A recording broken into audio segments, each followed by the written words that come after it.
Hello, everyone. Just to let you know, there will be a Q&A session at the end of the talk. So if you would like to ask questions, please raise your hand. And yeah, welcome and enjoy your talk. Enjoy the talk. Okay, hello everyone. My name is Carlos Cordoba, and today I'm going to talk about the Spyder debugger, which is an interactive debugger based on Jupyter technologies. So first I'll start with a brief introduction. So who am I, in case you don't know me? Well, I'm the Spyder lead maintainer since 2013. Currently, I'm funded by a CCI grant and also by the GitHub Accelerator program to work in Spyder. Have been passionate about Python since 2006. I'm a physicist by training, and I also hold a PhD in industrial engineering. And what is a Spyder? So probably you don't know, but Spyder is an acronym, which means the Scientific Python Development Environment. And basically, Spyder is an IDE to do scientific programming and data science in Python. It was created by Pierre Raibal, not by me, in 2009, who is a French guy.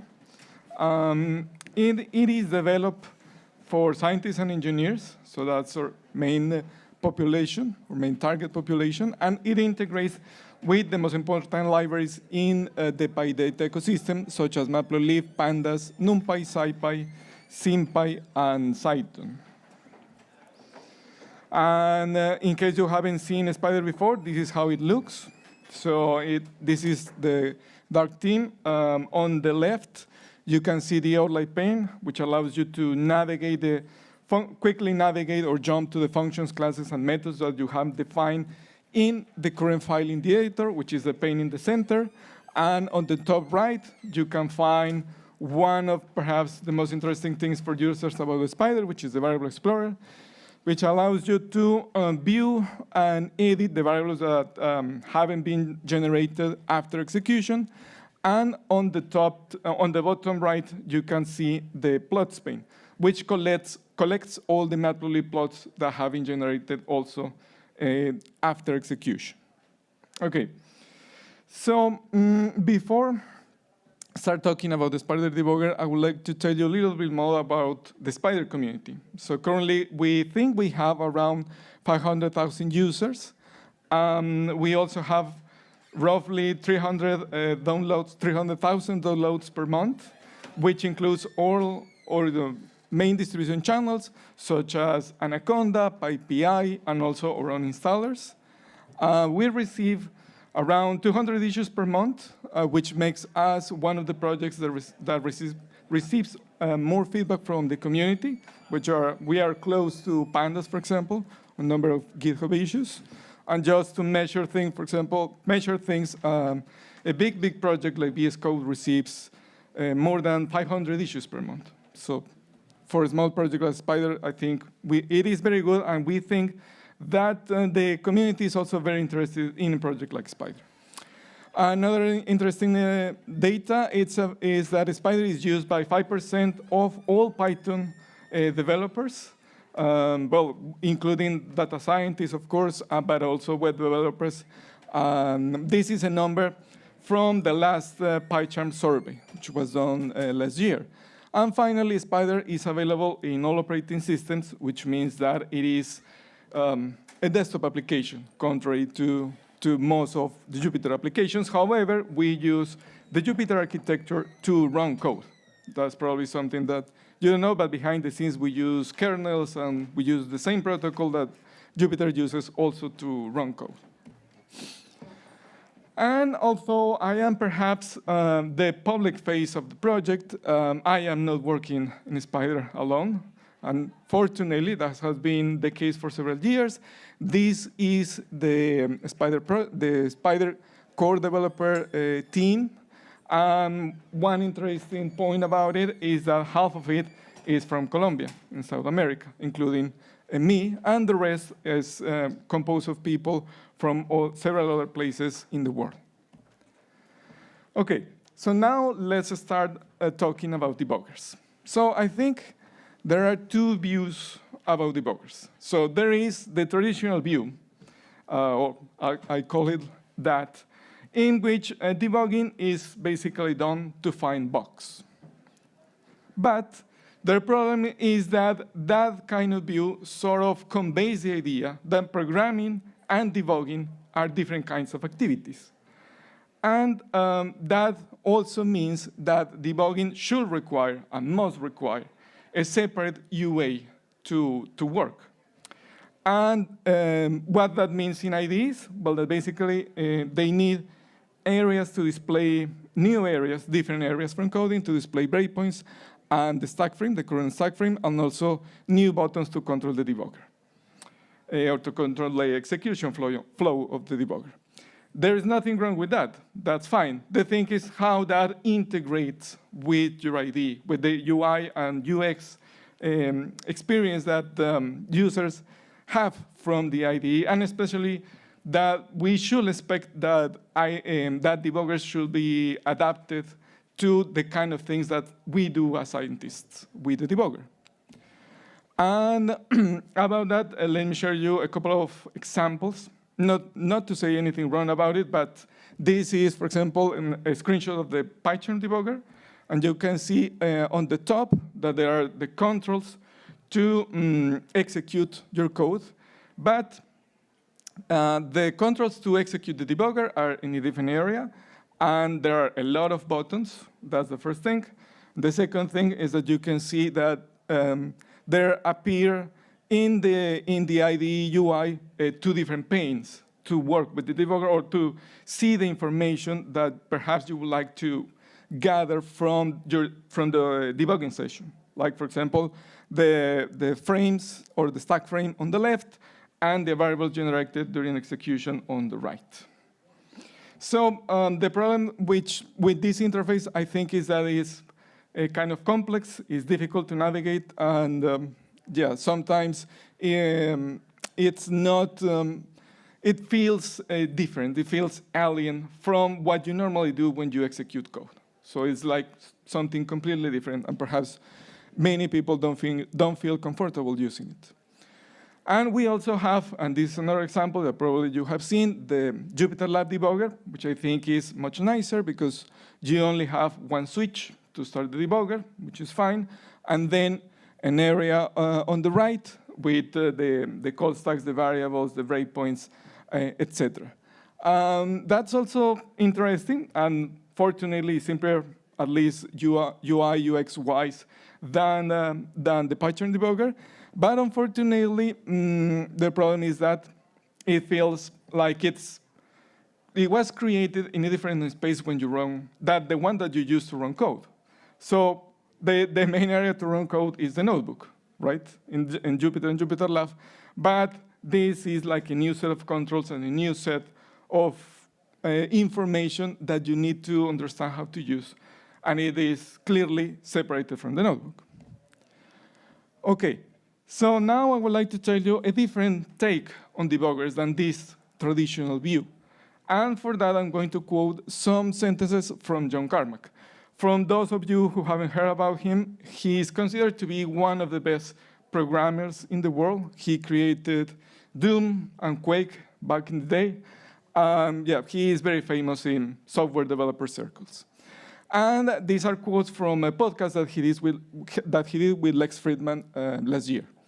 So first, John Carmack said that you can read all the code on a big system. You have to do experiments on the system. So that means that modern programming systems are extremely complex. So you don't only have your own code, you have a lot of dependencies behind that code, and usually those dependencies are also very interrelated.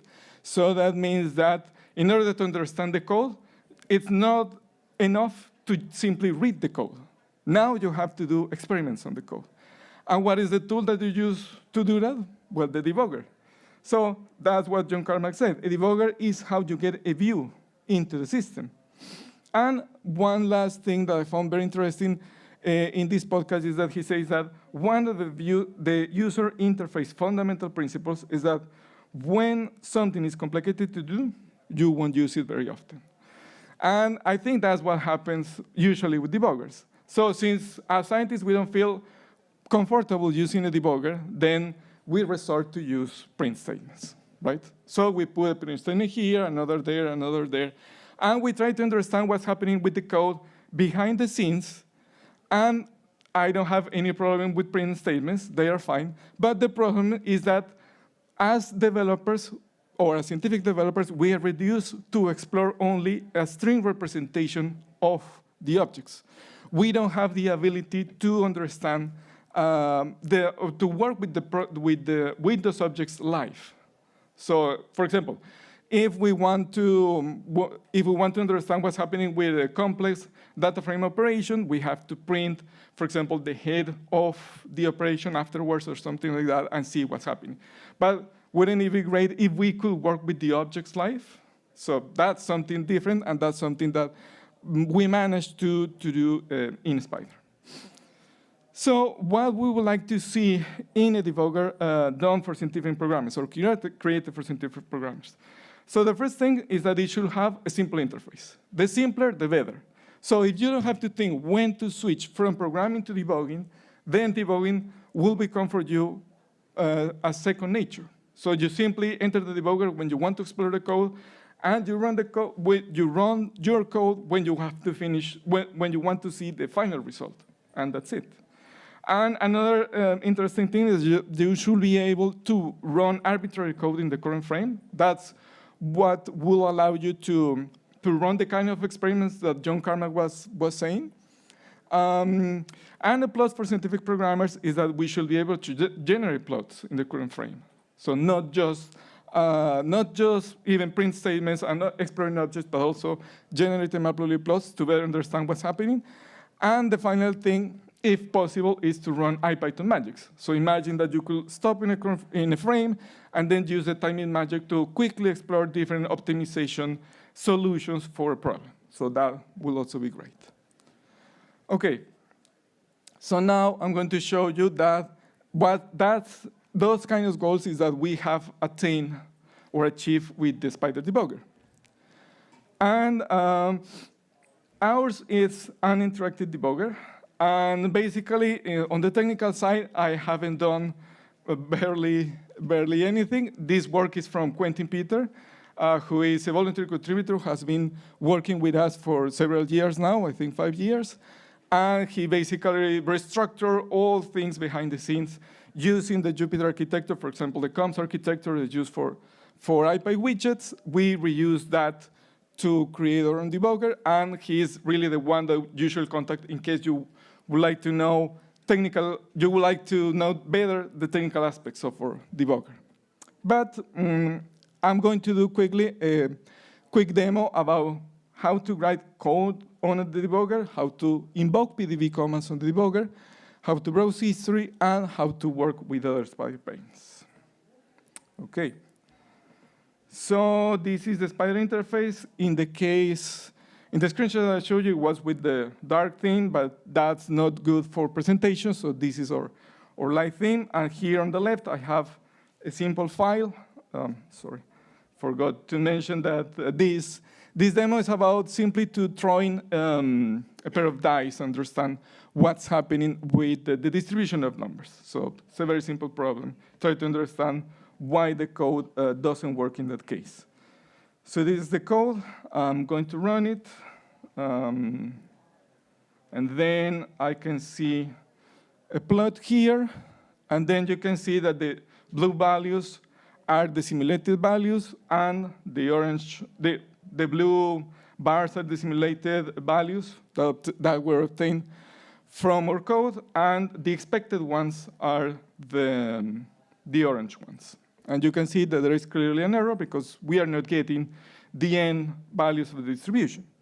So what can we do about that? Well, after reading the code, well, we see that it's divided in cells. These cells that are available in Spyder and other IDEs are simply sections of block defined by this percentage comment. And then there is an import section, an auxiliary function section, the simulation section, and the plot section. So we can see quickly here, well, going to focus on this part, the simulation, which is the one that generates the results, assuming, of course, since I know the solution, that that's the part that has the problem. Then you can see here that, well, First, I initialize some values with this init count function, and then I obtain the values with this for cycle. So this for cycle is calling the simDie function. So I'm going to jump to that function quickly. And the function says that it's rolling 2 dice and it's getting the number that is obtained as the result of that. So simply generating a couple of random numbers between 1 and the number of faces and summing those numbers. It's like I have 1 dice with, for example, that gives me 3, another that gives me 4, then I sum those 2 values and obtain 7. So if you're familiar with Python, perhaps you already know what's the error, right? But let's assume that this is a more complex problem, so I'm going to put a breakpoint.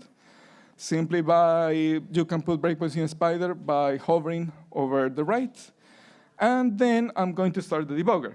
So one important thing about Spyder is that we don't use the classical the classical box symbol for the debugger. So that means that we don't believe, again, in the interface. We are also reflecting that the debugger is not something that you, as a scientific programmer, would like to use to find bugs, but to play and stop your code wherever you want. In this case, if I run the debugger, then you can see here that the interface didn't change at all, right? So you can see that simply there is an interesting change, and that is that instead of having in and the number of inputs in the IPython console, we have, where Spyder runs code, we have this new input, which is called IPDB. So IPDB means that now we are in the interactive debugger, and then we can explore what's happening at the current frame where the process stops. So what that means that since I stop inside this function with that breakpoint, then I should be able to see the values of A and B, which are not global variables, but local variables to the function. And one way of seeing them is, for example, using the variable explorer. And you can see here that I have an A variable and a B variable, and those are the values. But since I can also work in the console as an interactive debugger, I can introduce those values here.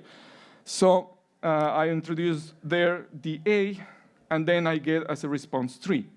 So the interactive debugger in Spyder works in a very similar way as the IPython console. Basically, we try to design a debugger that it's the only difference between the regular Python console and the debugger is the prompt. So the prompt is what's telling you that you are in the debugger or you are in a regular execution process.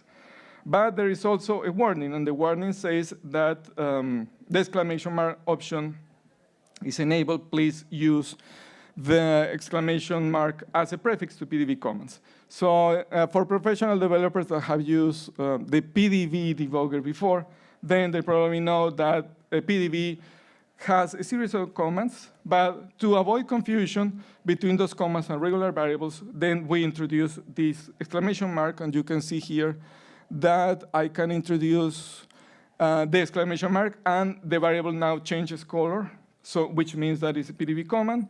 And what that means, well, if we look for the help of the A command, then it says that it prints the arguments of the current function, and those arguments are simply the faces, and those faces are 6. And the same happens for B. So, well, in order to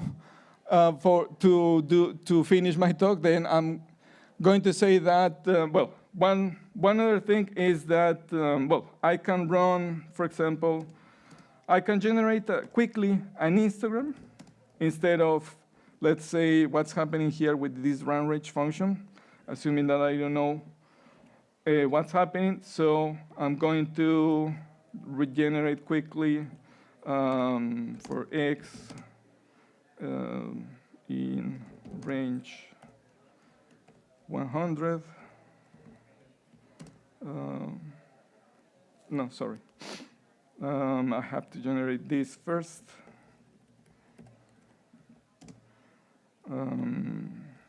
Then this gives me a list of numbers. And then this is the li here that you can see, the new variable. If I open it, then I can see the list of variables that were generated. That doesn't tell me too much, but let's say that I want to generate an histogram, which I can do quickly here in the Variable Explorer. I can also do it in the console if I want. The plot is shown here, and you can see that the values don't go up to 6. Well, selecting the bins better will be easier, but that means that this code simply, since Python intervals are semi-open, then I have to add a 1 here, and that will solve the problem. And let's check. So I stop the debugging session. I run again. I remove the breakpoint. I run again, and then I can see the result. So it's really nice. So I can work partly in the IPython console, partly in the Variable Explorer. I can do a lot of things with the debugger and see what's happening. OK. So now that's half of the story. The other half is that this kind of interactive debugging changes the relationship between debugging and programming. So a good debugger, which means that a debugger that's very simple to use and is interactive, transforms programming. Why? Well, I'm going to quote again John Carmack. And he says that the first thing I do after writing any code is set a breakpoint and step through it. That means that instead of trying to check what's happening with the code in my head, I simply put a breakpoint, start the debugger, and start checking what's happening with my code in the debugger. So I don't have to have a finished algorithm to do that. I can do it right away. And that's something that fortunately you can also do with Jupyter, with the cells concept. But the thing is that when you have more complex code to work with, like for example, that uses classes or uses other libraries, that is not that simple to do that in a notebook. You will prefer to do it in an IDE. And well, what is the advantage of that? And John Carmack says that I want to step in there and see if the code is actually doing what I expected it to. And the last thing that he says about this, which is kind of ironic, but I also find it very interesting, is that other people say, oh, I do that in my head. Well, your head is a fault interpreter. So why would we have to do it in our head? I mean, if we could rely on the computer to do that for us. So instead of thinking, OK, so this is calling at the frame, I'm doing a group by, then this happens, and this happens, et cetera, I can do that with the debugger helping me to do that. And that's the difference of coding with the debugger. So in that case, for example, you can check for code correctness, which is the exact same thing that John Carmack said, simply seeing that things are working properly. But you can also explore how code is evolving without a finished program. So that's great. So probably, and especially in scientific programming, you don't know what's going to be the end result of what you're doing. So instead, you can do explorations with the code using the debugger and explore the different things while you are trying to solve your problem. And the third thing is that you can prototype different solutions at different points in your code. So simply, you put a breakpoint, enter the code, check what's happening, and for example, using the time magic, which I forgot to show you, you can, for example, see different optimization solutions for your problem. OK, so this is going to be really quick because I'm almost out of time. OK, so quickly, let me tell you my experience with the debugger. So unfortunately, since I developed Spyder, I don't have much opportunities to use the debugger for my actual work, but I also did a PhD. And in my PhD, I created some models, some agent-based models. And in that case, don't remember where this, OK, here. In that case, for example, I have this whole model which uses classes, so it's not easy to check what's happening. But in this particular method, I would like to see if the values, for example, of this high school property or attribute of this agent's object is initialized correctly. So what I do, well, in case you haven't seen, this breakpoint function was added in 3.7, and it allows you to put breakpoints in code. So instead of setting a breakpoint in the interface. You can also set it in the code.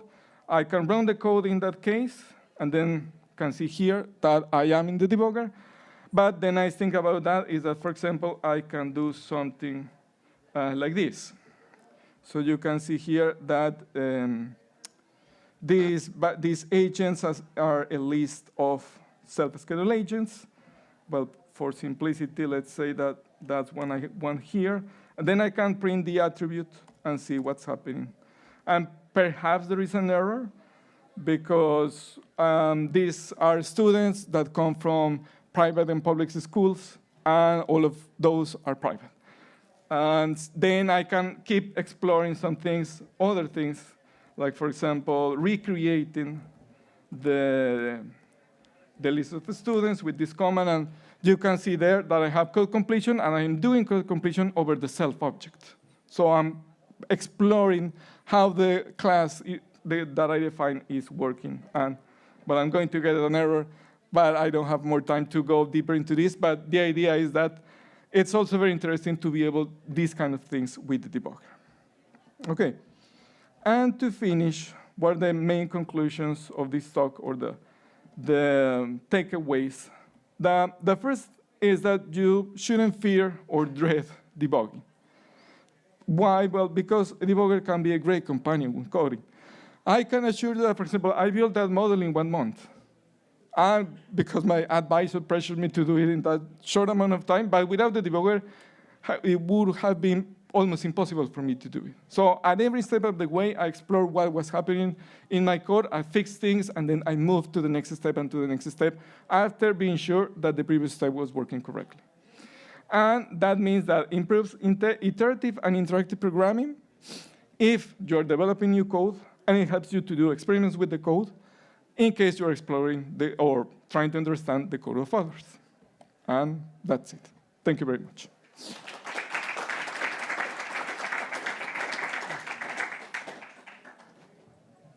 Thank you very much. That was a great talk. Does anyone have questions?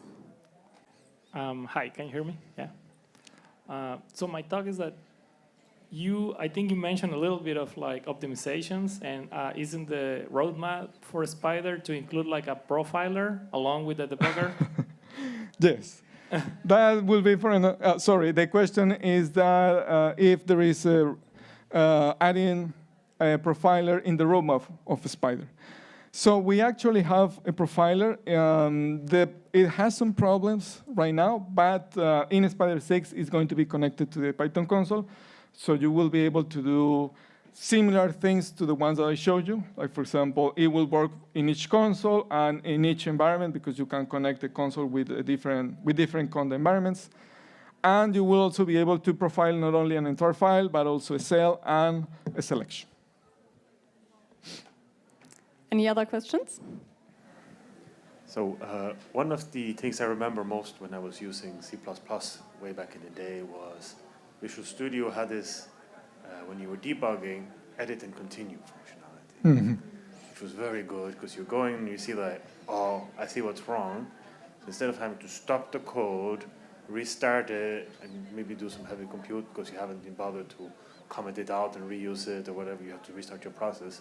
You could just edit the code, hit save, or then hit like an edit and continue button, and it will continue, and any changes you made after the stop where you were, they will be kind of executed instead of what was there instead.